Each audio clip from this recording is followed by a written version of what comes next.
हम बिना देखे सहज रूप से गृहस्थ धर्म को स्वीकार कर लें। होगी, पर अभी बहुत समय है।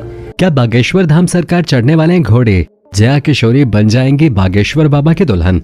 दोस्तों, एक बात तो कहनी पड़ेगी कि वो जमाना गया जब लोग फिल्मी सितारों की जिंदगी के बारे में सब कुछ जानना चाहते थे, क्योंकि अब देश के सबसे बड़े सेलिब्रिटी संत, महात्मा और बाबा बन गए हैं। तभी तो लोग बागेश्वर धाम सरकार की शादी के बारे में जानने के लिए इतने उत्सुक रहते हैं और आए दिन इनकी शादी से जुड़ी खबरें न्यूज पर आती हैं। ऐसे में क्या है उनकी शादी का सच, और क्या वाकई में बागेश्वर धाम सरकार जया किशोरी के साथ शादी के बंधन में बंधने वाले हैं? दोस्तों, जब किसी संत महात्मा से पूछा जाता है कि आप शादी करेंगे, तो उनका जवाब सीधा सा होता है कि हम संत इंसान हैं, शादी विवाह जैसे मोह माया में नहीं पड़ते हैं। लेकिन जब 26 वर्षीय कथावाचक और बागेश्वर धाम के कर्ता धर्ता धीरेन्द्र कृष्ण शास्त्री, जिन्हें दुनिया बागेश्वर धाम सरकार के नाम से जानती है, उनसे शादी का प्रश्न किया गया तो उन्होंने साफ कहा कि हाँ, हम शादी तो जरूर करेंगे। और ठीक ऐसा ही कुछ मशहूर कथावाचक और आजकल मोटिवेशनल स्पीच देने वाली जया किशोरी से पूछा गया कि क्या आप शादी करेंगे, तो उन्होंने भी साफ शब्दों में कहा कि हाँ, हम जरूर शादी करेंगे। हम कथाएं कहते हैं, लेकिन इसका ये मतलब नहीं है कि हम कोई साध्वी हैं। हमने जीवन में संन्यास नहीं लिया है। शादी विवाह भी जीवन जीने का एक तरीका है जिसे हम जरूर अपनाना चाहेंगे। और जब से जया किशोरी और बागेश्वर धाम सरकार का ये बयान लोगों के सामने आया, तब से तहलका मच गया।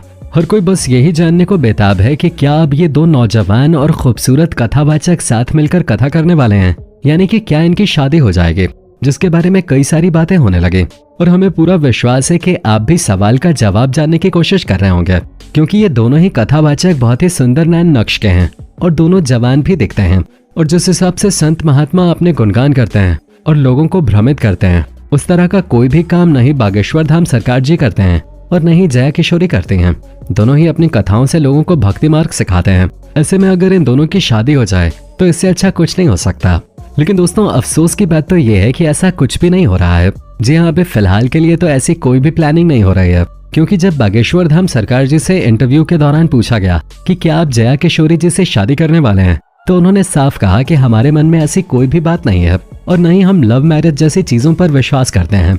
गुरु और माता पिता जहाँ कहेंगे हम वही विवाह करेंगे। यानी कि बागेश्वर धाम सरकार जी ने अपनी तरफ से तो ये बात साफ कर दी है कि उनके और जया किशोरी जी के बीच कुछ नहीं चल रहा है।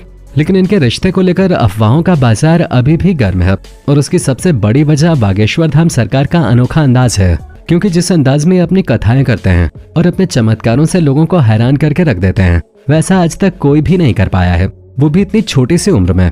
एक तरफ बड़े बड़े संत महात्मा अपनी बुरी हरकतों के चक्कर में जेल जाते हैं, लेकिन जब बागेश्वर धाम सरकार के ऊपर पुलिस ने अपनी जांच बिठाई तो वो भी हैरान रह गए, क्योंकि बागेश्वर धाम में ऐसा कुछ भी नहीं होता है जिससे लोगों को ठगा जाए या फिर कुछ भी गैर कानूनी हो। और यही वजह है कि बागेश्वर धाम सरकार दिन प्रतिदिन लोगों के बीच फेमस होते जा रहे हैं और इनकी लोकप्रियता सबसे ज्यादा लड़कियों के बीच है। कई बार तो इनके दरबार में लड़कियों ने ऐसी बातें कही जिन्हें सुनकर कोई भी हैरान हो जाए।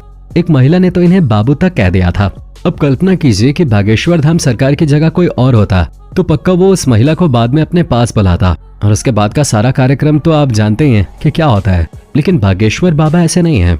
उन्होंने महिला को साफ शब्दों में कहा, आप ऐसी बातें ना करें। यहाँ तक कि इंटरव्यू के दौरान भी जब बागेश्वर बाबा से उनके प्रति महिलाओं की रुचि के बारे में पूछा गया तो उन्होंने काफी कड़े अंदाज में कहा कि हम सभी महिलाओं को बेटी और माता के रूप में देखते हैं। हमारे मन में ऐसी कोई भी भावना नहीं आती है और न ही हमारे पास इस तरह की चीजें देखने की दृष्टि है। जो कोई भी महिला हमारे सामने आती है वो हमारे लिए बेटी और माता के समान ही है। यहाँ तक कि बागेश्वर बाबा ने रिपोर्टर की टांग खींचते हुए ये भी कह दिया कि उस दृष्टि से हम तो नहीं देख पाते, अगर आपके अंदर ऐसी कोई दृष्टि है तो बताएं।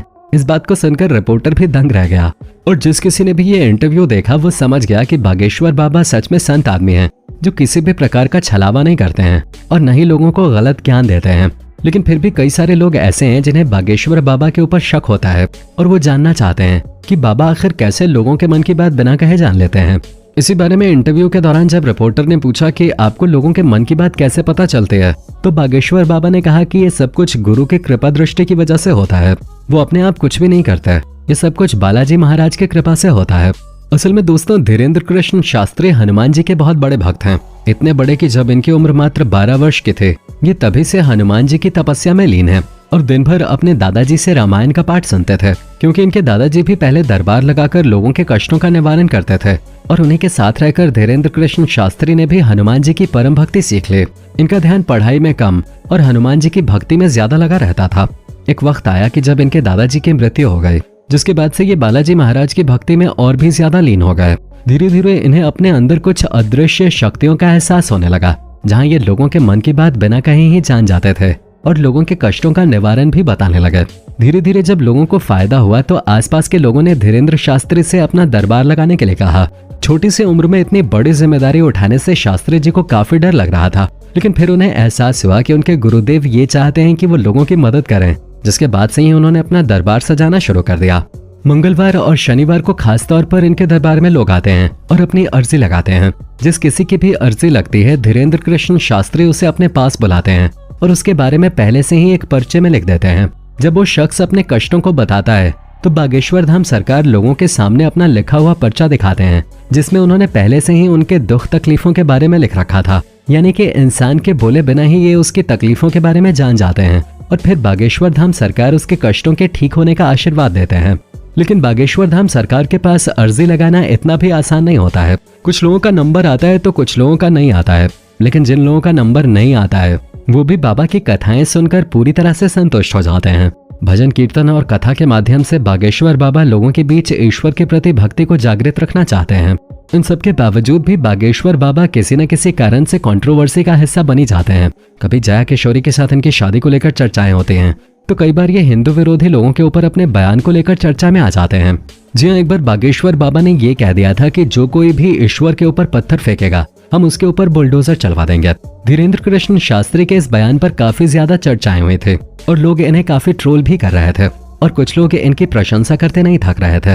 हालांकि जब इंटरव्यू के दौरान बागेश्वर बाबा से पूछा गया कि आपने बुलडोजर वाली बात क्यों कही थी, तो उन्होंने कहा कि हमारा मकसद किसी विशेष जाति या धर्म को ठेस पहुंचाना नहीं था।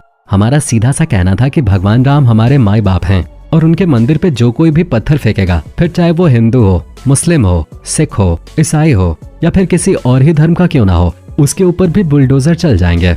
यानी कि इनकी बातों से ये साफ जाहिर होता है कि बाबा हनुमान जी की तरह ही ये भगवान राम को अपना माता पिता और सब कुछ मानते हैं और उनके ऊपर आंच नहीं आने देते, फिर चाहे उसके लिए कोई इनसे घृणा करे या फिर प्यार करे। वैसे बागेश्वर धाम सरकार के बारे में एक और बात काफी प्रचलित है, वो ये कि इनका एक अदृश्य सेनापति है जिसका काम लोगों के भूत को भगाना है। असल में बागेश्वर बाबा के धाम में कई सारे ऐसे भक्त आते हैं जिन्हें भूत बाधा की समस्या है। भूत प्रेत उनके ऊपर समाये रहते हैं और धाम के अंदर पहुंचते ही वो उल्टी सीधी हरकतें करने लगते हैं। इस तरह के लोगों से निपटने में बाबा का अदृश्य सेनापति उनकी मदद करता है, जो भूत प्रेतों से बात करके उन्हें भगाता है। अब ये बात कितनी सच है कितनी झूठ ये तो हमें नहीं मालूम, लेकिन हाँ, हम आपको ये जरूर बता सकते हैं कि जो कोई भी अपनी भूत प्रेत की शिकायत लेकर बाबा के धाम पहुंचता है वो कभी खाली हाथ नहीं आया। कई सारे ऐसे लोग पाए गए हैं जो इस तरह की परेशानी को लेकर बागेश्वर धाम सरकार के पास पहुंचते हैं और इनके दरबार से वापस आने के बाद पूरी तरह से ठीक हो जाते हैं। और जो लोग इनके बताए गए उपायों का पालन करते हैं उनके जीवन में कभी भी परेशानी नहीं आती है और शायद इसी वजह से बागेश्वर बाबा को लोगों का इतना प्यार मिल रहा है। बाकी आपका बागेश्वर बाबा के बारे में क्या विचार है, कमेंट में बताना बिल्कुल भी ना भूलें और ऐसे ही वीडियोस को देखते रहने के लिए चैनल को फटाफट सब्सक्राइब करते हैं। धन्यवाद।